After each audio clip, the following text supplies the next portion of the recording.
Amém? Gente, boa noite a todos. Vocês estão bem? Não me convenceram não, vocês estão bem? Amém, agora sim. Abra sua Bíblia na carta aos Hebreus, no capítulo 5.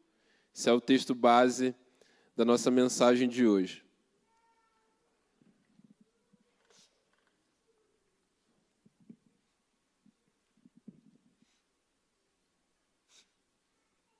Estou usando a versão NVT, tá?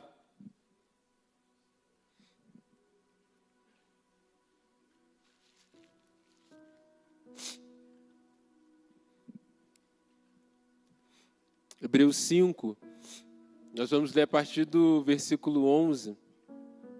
Diz assim: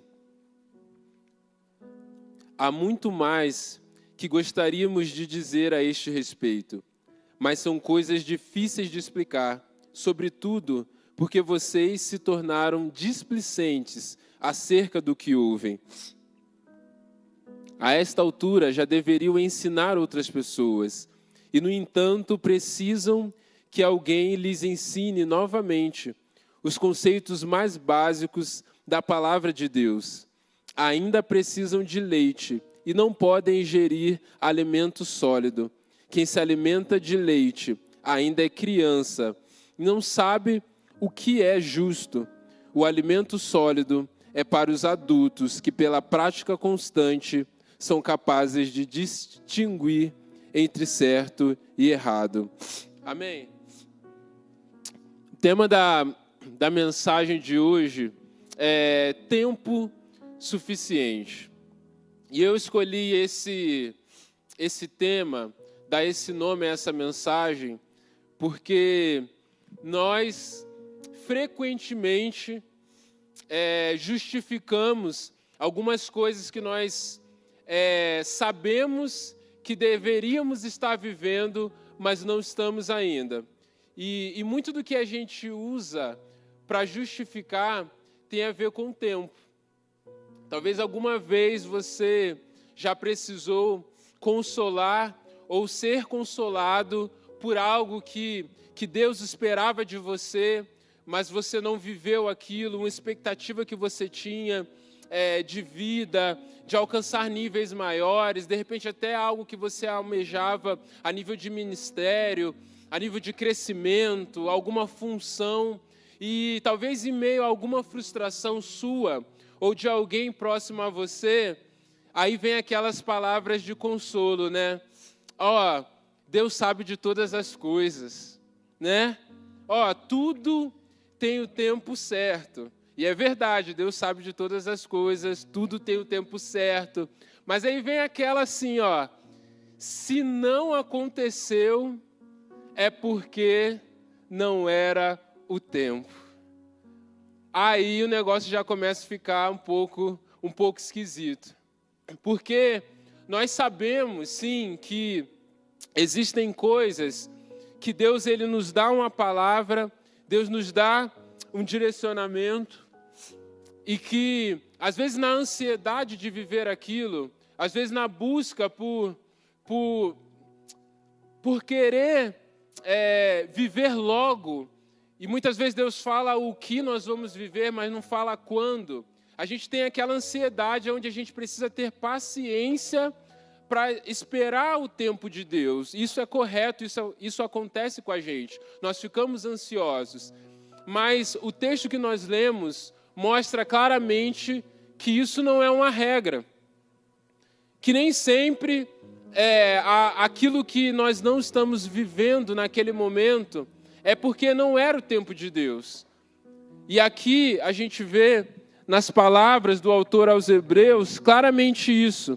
Olha o que o texto diz: a essa altura, ou seja, a esse tempo, olhando para o tempo que já decorreu desde quando vocês receberam o Evangelho, de vocês começaram a viver uma vida com Cristo até agora, vocês já deveriam ensinar aos outros. Então, uma coisa a gente sabe: havia uma expectativa E isso está na palavra sobre aquele povo hebreu que estava recebendo essa carta e eles estavam aquém dessa expectativa.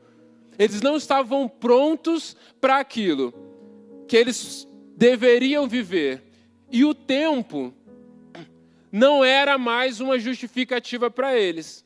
Então, se talvez eles estivessem ali consolados por não estarem vivendo o que eles deveriam viver, e o consolo deles fosse, tem tempo para todas as coisas, né? Nesse exato momento, então, eles estariam sendo desconsolados pela palavra de Deus. Porque a partir dali, eles não poderiam mais usar o tempo como uma justificativa, porque está claro aqui, olha, o tempo pelo tempo, vocês deveriam estar vivendo isso agora. E por que é que não estão vivendo? Então, se não estão vivendo, não é porque o tempo ainda não chegou, é porque o tempo já chegou, mas vocês estão atrasados. O tempo é agora, mas vocês não evoluíram o suficiente para viverem isso no tempo que deveriam já estar vivendo. E nas nossas vidas pode ser assim também. Às vezes, coisas que Deus espera de nós, expectativas que Deus tem a nosso respeito, sonhos, projetos, nós podemos deixar de vivê-los, mesmo que seja o tempo exato de Deus, ou o tempo suficiente que Deus nos deu para preparar, porque nós ainda não estamos prontos. Então, se nós sabemos que é possível ficar atrasado nesse tempo, o que fazer então para não ficarmos atrasados? Para viver as coisas de fato no tempo certo, no tempo que Deus nos deu para vivermos. E aí é que está. O que eu aprendo com esse texto aqui é que nós precisamos corresponder com urgência. Olha só o que diz no versículo 11. Porque vocês se tornaram displicentes acerca do que houve. Então a questão não é que eles não foram direcionados, a questão não é que eles não foram instruídos, a questão não é que faltava uma orientação para eles crescerem e evoluírem. A questão é que eles foram desatentos, eles foram negligentes, eles não deram uma resposta para aquilo que eles receberam. Em outra versão vai dizer que eles foram tardios em ouvir. Ou seja, eles demoraram para tomar uma atitude, para começar, depois de terem recebido a palavra, depois de terem recebido o evangelho. Então, o tempo não era desculpa, a falta de direção também não era a desculpa, porque eles tinham tudo o que precisavam para crescer na vida deles com Deus, para se tornarem adultos na fé, mas eles não deram uma resposta. E a gente amadurece, a gente cresce quando nós correspondemos, quando damos uma resposta com urgência diante daquilo que Deus está nos ensinando.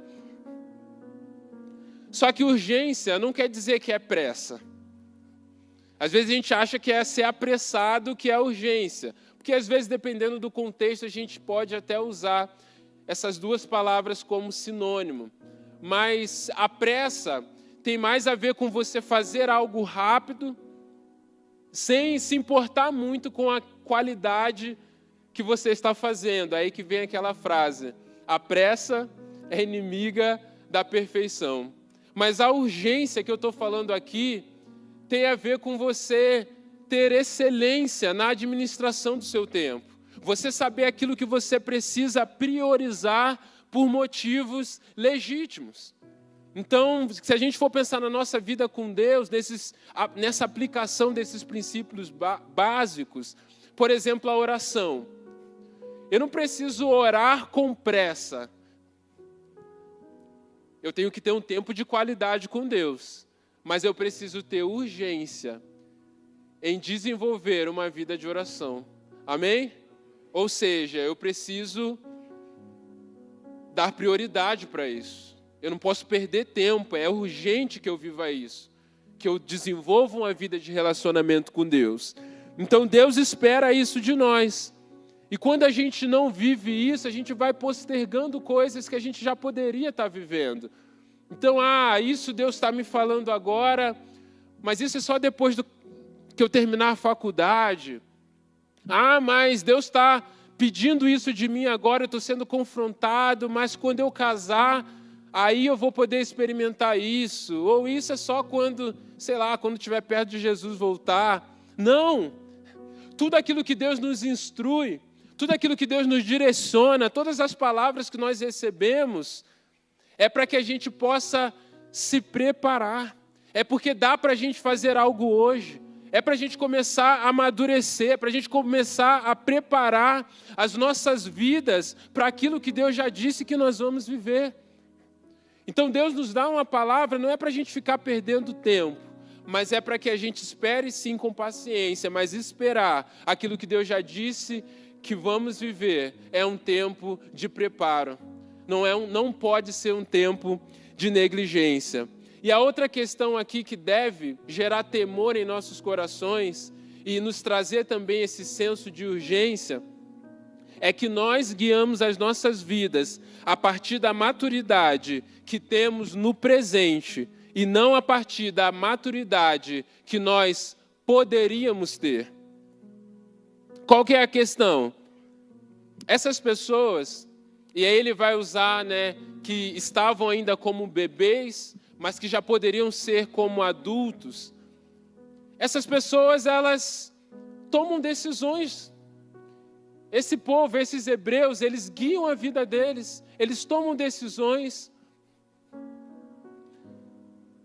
Só que, se eles tivessem a maturidade, se eles já tivessem crescendo espiritualmente, eles teriam a capacidade muito melhor de discernir na vida deles entre aquilo que é de Deus e aquilo que é da carne. Aquilo que é bom e aquilo que é ruim, aquilo que é certo e aquilo que é errado. Mas eles não se encontravam com essa maturidade. Então, se eu já tenho o tempo suficiente, se eu já tenho a instrução suficiente de Deus para me tornar alguém maduro, para me tornar alguém que já venceu algumas etapas e já aprendeu a discernir, e eu não correspondi, e eu me encontro imaturo, as minhas decisões que eu tomo na minha vida vão ser aonde? A partir de um lugar de maturidade, ou seja, eu sou menos capaz de ter discernimento para tomar as melhores decisões. Amém? Essas decisões que eu estou tomando, por falta de maturidade, eu vou, no futuro, colher os frutos dessas decisões. Ou seja, eu vou precisar assumir as consequências de cada decisão que eu estou tomando. A Bíblia diz, em Gálatas 6, 7 e 8, não se deixe enganar, ninguém pode zombar de Deus. A pessoa sempre colherá o que semear. Quem vive apenas para satisfazer a sua natureza humana, colherá dessa natureza ruína e morte. Mas quem vive para agradar o Espírito, colherá do Espírito a vida eterna.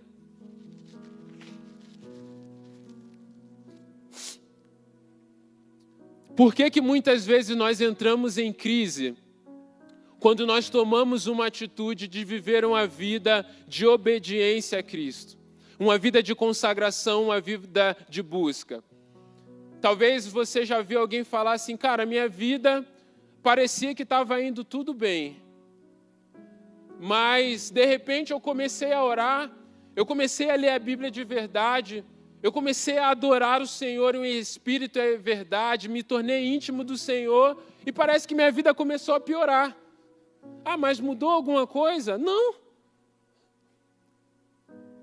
Mas parece que agora tudo que eu olho à minha volta está errado. Então não é a situação que piorou, é o discernimento que aumentou. Está entendendo? E aí você começa a perceber, mas você percebe, você entra em crise, por quê? Porque você começou a amadurecer, mas você já está colhendo, você já está no meio, vivendo as consequências daquilo que você plantou lá atrás. E aí, vamos lá. Digamos então que eu tomei decisões e na minha imaturidade eu tomei decisões a partir da carne. Vamos usar uma ilustração. Em vez de eu plantar uva, que é algo que eu gosto muito, vamos lá, eu plantei jiló. Tá, eu estou pensando jiló como algo negativo. Amém? Testifica? Então tá bom, então vamos lá.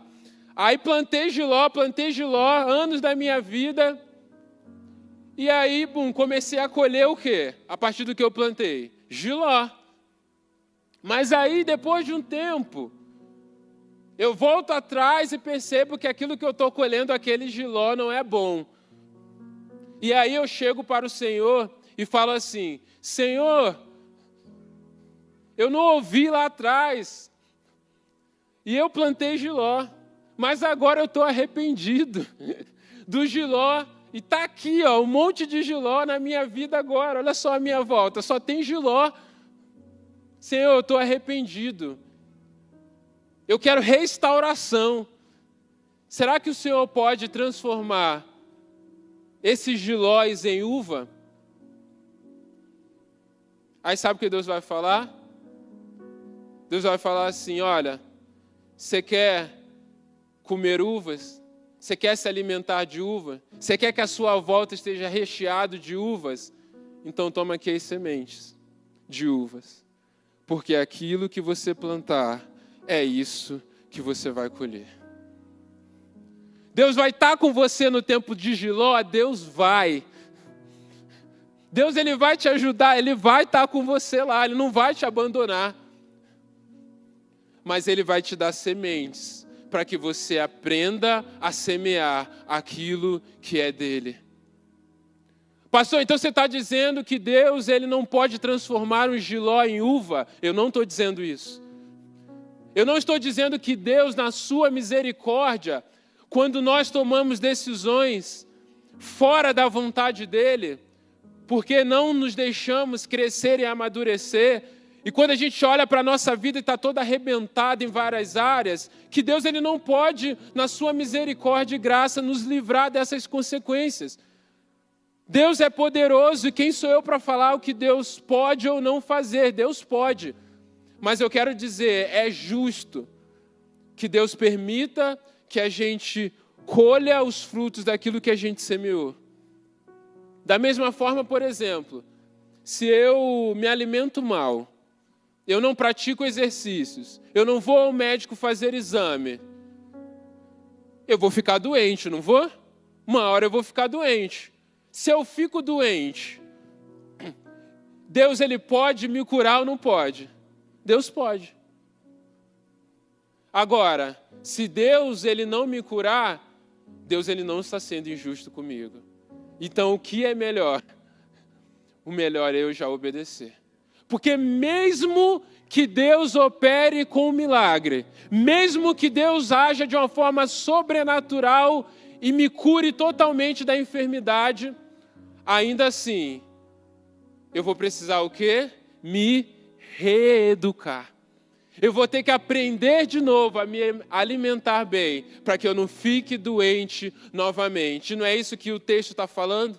Não é isso que o autor dos Hebreus está falando? Olha, vocês precisam voltar lá atrás e aprender de novo os princípios básicos da palavra da verdade, da palavra do Evangelho. Porque mesmo que Deus os livrasse das consequências, ainda assim, para que eles não fossem para a mesma direção, eles precisavam ser reeducados. Tem coisas que Deus espera de nós que não é os milagres que vão nos habilitar, nem os milagres e nem o mover profético, nem a revelação pela revelação. Porque quando nós olhamos, por exemplo, o povo no deserto, faltava milagre? Não faltava. Vivia o milagre todo dia. A comida era um milagre, a nuvem que guiava e trazia sombra era sobrenatural, a roupa crescia.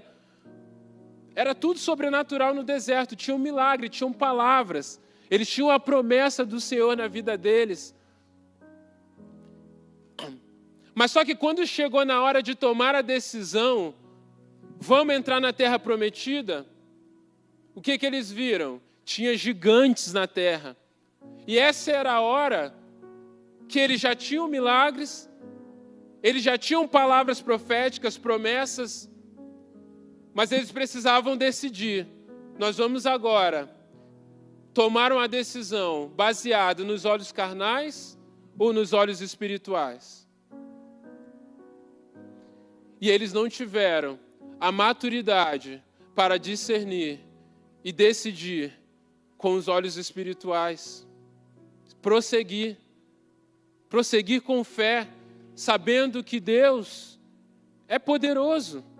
E eles iriam conquistar aquela terra. Eles iriam viver aquilo que Deus já tinha falado para eles. Ou seja, eles não corresponderam àquela expectativa, porque eles não souberam discernir a voz do Espírito e agiram a partir dos olhos da carne, porque eles ficaram com medo. Eles deixaram de entrar naquele novo nível e continuaram, aquela geração continuou no deserto. Continuaram experimentando milagre? Continuaram. Deus continuou ali com eles, cuidando, abençoando, guardando. Sofreram as consequências? Sofreram as consequências. Também ali no deserto, porque aquela geração não entrou na terra prometida. Mas Deus não abandonou. Uma nova geração, então, guiada por Josué, entra na terra. E aí aquele milagre que eles viam do maná caindo, quando eles colhem dos frutos daquela nova terra, a terra que mana leite e mel, o milagre cessa. O maná parou. Mas peraí, Deus tirou agora a provisão? Deus tirou o cuidado dele? Não, Deus continuou cuidando, mas mudou o nível, mudou a forma de Deus prover. Antes, vinha do céu, eles não precisavam fazer nada. Agora, Deus abençoou a terra, para quê? Para que eles pudessem cultivar, e a partir daquele cultivo, a terra abençoada era a provisão na vida deles. A terra era a bênção, a terra era boa para se cultivar. E eles poderiam ser parte do processo de cultivo, ser parte na provisão também. Cara, isso é legal porque a gente consegue ilustrar, e eu quero ilustrar isso aqui, como se o tempo deles no deserto fosse como eles fossem bebês. O bebê ele não é parte na provisão dele. O bebê ele recebe o quê? Tudo na boca, ou tudo na mão. É o que eles experimentavam ali no deserto. Mas quando eles chegaram na terra da promessa, eles podiam ser parte. Eles podiam ir lá, plantar, colher. E assim eles iriam aprender a cultivar e eles poderiam ensinar para as próximas gerações. Porque essa geração estava no deserto, eles não sabiam isso. E as gerações que viriam depois? Precisariam o quê? Aprender esse nível de cultivo também, para que eles pudessem sobreviver e assim passar de geração a geração. Então era o dever deles também aprender a cultivar, a ser parte, para que eles tivessem então essa bênção dos frutos dos vegetais, serem abençoados, ser uma terra abundante naquele lugar. Um novo nível, aonde com uma maturidade maior, nós podemos fazer a nossa parte. Pensa aqui, quantos anos você tem? Quantas coisas você já poderia ter feito com a idade que você tem? Aí você pode pensar várias coisas. Ter estudado mais, ter viajado mais, ter assistido aquele filme, ter assistido aquela série. Quantas coisas você já poderia ter aproveitado? Por quê? Nos anos que a gente vive aqui na Terra, tem muitas coisas que nós poderíamos fazer, mas a gente não vai fazer tudo, até porque a gente não consegue, ou porque muita coisa não é prioridade. Tem muita coisa que eu poderia fazer, não vou fazer e está tudo bem. Agora, não é isso que o texto está dizendo. O que o texto está dizendo é, a essa altura, vocês já deveriam ensinar outras pessoas. Cara, tem muitas coisas que dá para fazer, mas Deus não vai cobrar isso de nós. Agora, crescer, amadurecer, Deus escolheu expandir o reino dele aqui na terra, através de filhos que conhecem, vivem a sua palavra e são aptos a ensinar a outros. Deus escolheu fazer dessa forma, usar os seus filhos, para que façam discípulos, ensinando-lhes a obedecer tudo aquilo que eu tenho ordenado. Cara, isso significa que não é uma sugestão, não é uma opção que Deus está nos dando. O crescer, o amadurecer na fé, não. É uma ordem que Ele dá, porque a expansão do reino de Deus, a expansão do Evangelho depende disso. Ou seja, nós deveríamos ouvir e corresponder com urgência aquilo que Deus está falando. Nós deveríamos, através da prática constante, aprendermos a viver isso. Nós deveríamos, através do amadurecimento e da prática, termos discernimento daquilo que é certo e do que é errado. Para quê? Para que fôssemos capazes, nesse tempo, de ensinar a outros. E a pergunta que fica é essa: o que é que Deus espera de você a essa altura, que talvez você ainda não correspondeu, que talvez eu ainda não tenha correspondido? O que é que Deus espera de mim, que eu seja constante na prática, que talvez eu ainda não tratei com urgência? Quais são as áreas da minha vida que Deus quer que eu cresça, que eu amadureça, que eu tenha discernimento, para que outras pessoas que são novas na fé, que são novas na caminhada, possam olhar para mim e aprender comigo? Essa mensagem aqui não é para quem é pastor, para quem é professor de EBD, para quem é professor de faculdade, para quem quer ser doutor, quer fazer mestrado, não. Essa mensagem aqui é para quem é filho de Deus. Então Deus espera de nós que a gente cresça, que a gente corresponda àquilo que Ele tem falado. E não que a gente só simplesmente saiba, poxa, Deus está falando, mas eu não fiz ainda. Eu sei que eu tenho que fazer, mas eu sou muito inconstante. Não, cara. É urgente, é para hoje. Para que, através da vida, através daquilo que nós estamos experimentando, através das nossas vitórias, nós possamos sentar com outras pessoas e falar: olha, eu posso te ajudar, eu posso te ensinar, porque eu tenho vivido isso, eu tenho aprendido. Mesmo que sempre vamos precisar de pessoas que estão à nossa frente para nos instruir e nos ensinar, para que possamos ir além e crescer ainda mais. Mas a questão é que Deus também espera de nós que possamos ser provedores na vida do outro. E não aqueles apenas que sempre recebem instrução, recebem ensino, mas nunca têm algo para entregar.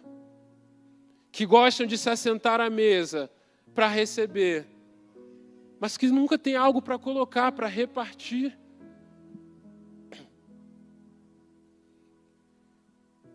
Então, quando você olha para a sua vida hoje, as palavras que você tem correspondido, aquilo que você tem agido com prática constante, a sabedoria e o discernimento que você tem desenvolvido na sua caminhada de vida com Deus, o que é que você tem hoje para repartir na mesa? O que é que você tem hoje para ensinar?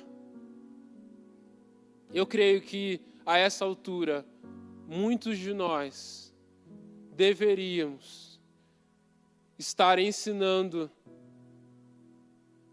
muito mais, mas talvez não estamos ensinando ainda, porque não estamos correspondendo ao tempo que Deus nos deu. O tempo é suficiente, mas talvez a nossa postura não tenha sido suficiente ainda. Eu queria que você fechasse os seus olhos.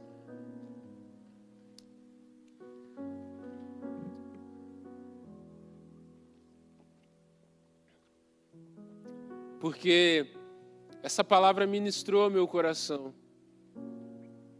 Na minha vida, no meu coração, existem coisas que eu já deveria ter, que eu já deveria ser mestre. Existem áreas que eu negligenciei direcionamentos de Deus, não fui constante, e por causa disso não desenvolvi o discernimento e a sabedoria para que hoje eu possa ensinar outras pessoas.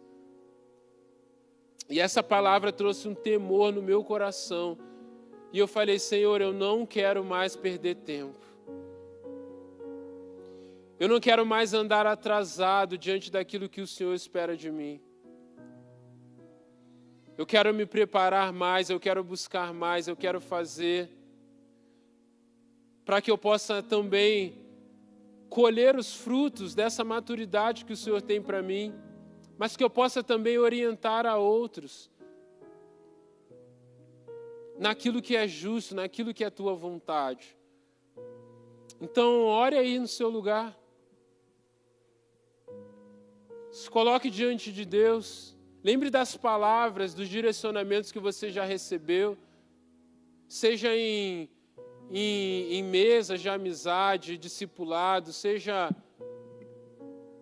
em atendimento, seja em pregações. Quais são as palavras que você já recebeu, as instruções? E eu não estou falando aqui de coisas, daquilo que você faz, daquilo que é capacidade técnica. Eu estou falando daquilo que é caráter mesmo, daquilo que é fruto do Espírito, daquilo que te torna parecido com Jesus. Deixa o Espírito Santo ministrar o seu coração. E eu queria orar aqui com você. Se você entende que essa palavra é para você, se você entende que Jesus pode chegar para você aqui nessa noite e falar assim, olha, a essa altura você já deveria ser mestre, ser exemplo, estar ensinando pessoas, mas você ainda não está pronto e precisa voltar lá atrás e aprender de novo aquilo que era básico, para que você então suba de novo essa escada até que você evolua e esteja pronto. Se você entende isso e você quer tomar uma postura diante do Espírito Santo, queria te convidar a sair do seu lugar e vir aqui na frente, nós vamos orar. Porque eu acredito que Deus ele quer levantar em nosso meio discípulos que são discipuladores. Homens e mulheres do Senhor que são capazes de ensinar os outros, não a teoria, mas ensinar os outros a obedecer. E essa é a chave. Um discípulo ensina a obedecer aquilo que Jesus disse. Porque um dia ele também atendeu a essa voz e obedeceu.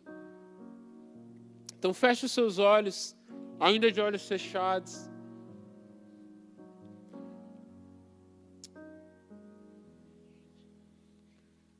E nós vamos orar aqui nesse tempo para que o Espírito Santo nos capacite e que o Espírito Santo nos faça voltar aonde a gente caiu, para que possamos então sermos reeducados num processo da verdade e dos princípios do Senhor. Há mais alguém?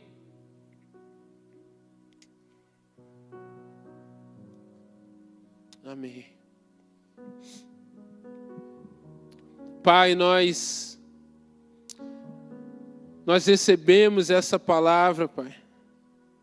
E Nós pedimos perdão, Deus, porque assim como esse povo aqui hebreu, Pai, às vezes a gente quer ter entendimento sobre tantas coisas, Pai, sobre tantas teologias, tantas situações, ó Pai, e que nós damos atenção para essas coisas, nós sabemos que não tem problema nisso, mas nos perdoa porque às vezes a gente está errando no básico, Pai.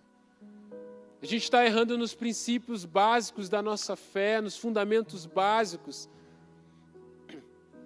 E muitas vezes nós estamos buscando no mover sobrenatural, no mover profético, a ativação, a virada de chave das nossas vidas, dos nossos ministérios, quando na verdade o que a gente precisa é dar resposta para aquilo que o Senhor já disse, o que a gente precisa é ser constante, Pai, para que haja discernimento e as decisões no dia a dia que a gente toma, em coisas que parecem simples, ó Pai, mas através dessa prática, dessa vida, ó Pai, essa maturidade que é gerada em nós, ó Pai, é capaz de nos levar àquilo que o Senhor quer que sejamos, ó Pai.